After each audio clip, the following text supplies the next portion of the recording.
கிறிஸ்துவுக்குள் அன்பான தேவனுடைய பிள்ளைகளே, ஆண்டவரும் உலக ரட்சகருமான இயேசு கிறிஸ்து இணையற்ற நாமத்தினாலே உங்கள் எல்லாரையும் வாழ்த்தி ஆசீர்வதிக்கிறேன். இந்த டிசம்பர் 20 பண்டிகை காலங்கள் ரொம்ப நெருங்கிக்கிட்ட வந்துகிட்டே இருக்குது.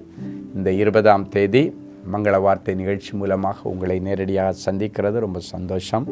வீட்டில் நிறைய பிள்ளைங்க ஆஃப் இயர்லி எக்ஸாம் எழுதிட்டுருப்பாங்க, இல்லைன்னா ஏதோ ஒரு எக்ஸாமுக்கு ஆயத்தப்பட்டுருப்பாங்க, இல்லை எக்ஸாம் போயிட்டுருக்கோம். கர்த்தர் அவர்களுக்கு நல்ல ஞானம், அறிவு, புத்தி கூர்மையை கொடுத்து நல்லபடியாக எக்ஸாம் பண்ண கர்த்தர் உதவி செய்வாராக. அந்த எக்ஸாம் டென்ஷன் எல்லாத்தையும் ஆண்டவர் எடுத்து போடும் ஞாபக சக்தியை கர்த்தர் தருவாராக. சரி, இன்றைக்கி உங்கள் வீட்டில் யார் யாருக்கு பிறந்த நாள் மற்றும் திருமண நாள் இருக்கோ, நீங்கள் ஒரு நிமிஷம் இருக்கிற இடத்துல அப்படியே முழங்கால்களை தாழ்த்துங்க. தேவனின் அன்பு ஊழியங்கள் சார்பாக உங்களுக்கு திருமண நாள் மற்றும் பிறந்த நாள் நல்வாழ்த்துக்களை இப்பொழுது ஒரு மங்கள வார்த்தையோடு நாங்கள் உங்களுக்கு கொடுக்குறோம். நீங்கள் எதிர்பார்க்கும் முடிவை உங்களுக்கு கொடுக்கும்படிக்கு நான் உங்கள் பேரில் நினைத்திருக்கிற நினைவுகளை அறிவேன் என்று கர்த்தர் சொல்கிறார். அவைகள் தீமைக்கல்ல, சமாதானத்துக்கு ஏதுவான நினைவுகளை. எரேமியா 29:11 இந்த நிமிஷத்தில் உங்களுக்கு பலிக்க ஆரம்பிக்கிறது. நீங்கள் எதிர்பார்த்து கொண்டிருக்கிற நல்ல முடிவுகளை கர்த்தர் உங்களுக்கு நல்லபடியாக நிறைவேற்றி தருவாராக. சரி, இன்றைக்கி நமக்கு என்ன மங்கள வார்த்தை? மத்தேயு 1:23. இம்மானுவேல் என்பதற்கு தேவன் நம்மோடு இருக்கிறார் என்று அர்த்தமா?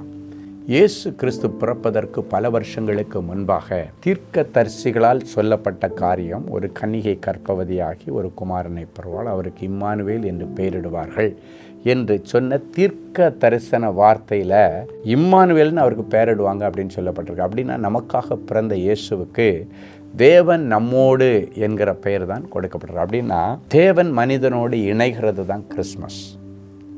பரிசுத்த பிதாவாகிய தேவன் தன்னுடைய ஒரே பேரான குமாரனை இந்த உலகத்தில் பாவம் செய்து தேவசாயில இழந்த பிள்ளைகளுக்கு கொடுத்த நாள்தான் கிறிஸ்மஸ் பண்டிகை. தேவன் நம்மோடு இருக்கிறார், இயேசு நம்மோடு இருக்கிறார், இம்மானுவேலர் நம்மோடு இருக்கிறார். அப்போ இயேசு நம்மோடு இருந்தால் உன் வாழ்க்கையில் அவமானம் வராது, தரித்திரம் வராது, நிந்தைகள் வராது, கடன் வராது, உன் வாழ்க்கை நல்லா இருக்கும். இன்னைக்கு நிந்தையோட, அவமானத்தோட, கடனோட, வியாதியோட கடந்து கஷ்டப்படுகிற உன் வீட்டிலே இம்மானுவேலர் இன்றைக்கு வருகிறார். உன்னோடு உன் வாழ்க்கையில் அவர் இணைந்து கொள்கிறார்.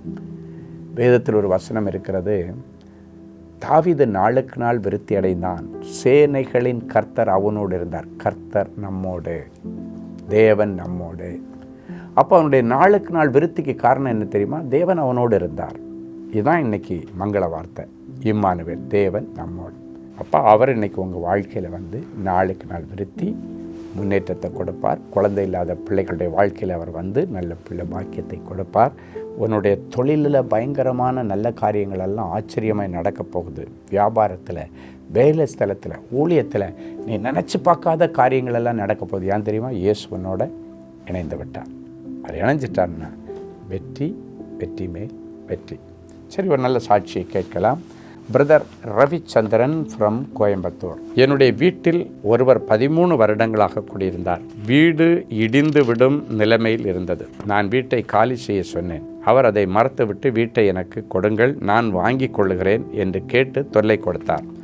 நான் மிகுந்த மனபாரத்துடன் அன்பரின் பாதத்தில் ஒரு நாள் உபவாச கூடுகையில் கலந்து கொண்டு ஜெப விண்ணப்பத்தை எழுதி கொடுத்துவிட்டு சகோதரர் ஸ்டீஃபன் அவர்களிடம் ஜெபிக்கும்படி கேட்டுக்கொண்டேன்.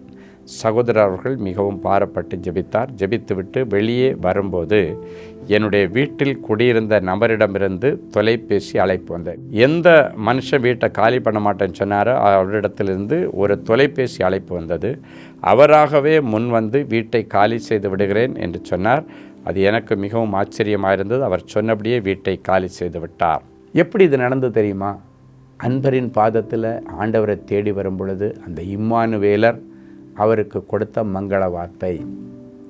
ஆண்டவர் இவரோடு இணைந்ததுனால தான் அந்த வீட்டை இவரால் பெற்றுக்கொள்ள முடிந்தது, அந்த வீட்டை இவரால் சுதந்திரிக்க முடிஞ்சது. அவன் காலி பண்ணி போகிறதுக்கு காரணம் இவனோடு சர்வ வல்லமை உள்ள தேவன் இணைஞ்சிட்டார். அவருடைய வல்லமை புறப்பட்டு அந்த எதிராளி இடத்துல பேசி அந்த வீட்டை என் பிள்ளைகளுக்கு காலி செய்து கொடுக்க கர்த்தர் உதவி செய்தார். உங்களுக்கும் அற்புதம் செய்வார். ஜெபிக்கலாமா? அன்பான ஆண்டவரே, உமக்கு நன்றி. இம்மானுவேல் என்றால் தேவன் நம்மோடு என்ற அர்த்தம். யாரெல்லாம் இம்மானுவேலரை தொலைத்து விட்டு கஷ்டப்படுகிறார்களோ அவர்களை மன்னித்து மறுபடியும் அவருடைய இருதயமாகிய சிங்காசனத்திலே நீர் போய் அமர்ந்து அவர்களை ஞானமாய் ராஜரிகம் பண்ணி நடத்தும். இனி வாழ்கிறது நாங்கள் அல்ல, கிறிஸ்துவே எங்களுக்குள்ளே பிழைத்திருக்கிறார் என்ற வசனத்தின்படி கிறிஸ்து இவர்களுக்குள்ளே பிழைத்திருந்து அவர்களை நீர் வாழ வைக்கிறதற்காய் ஸ்தோத்திரம்.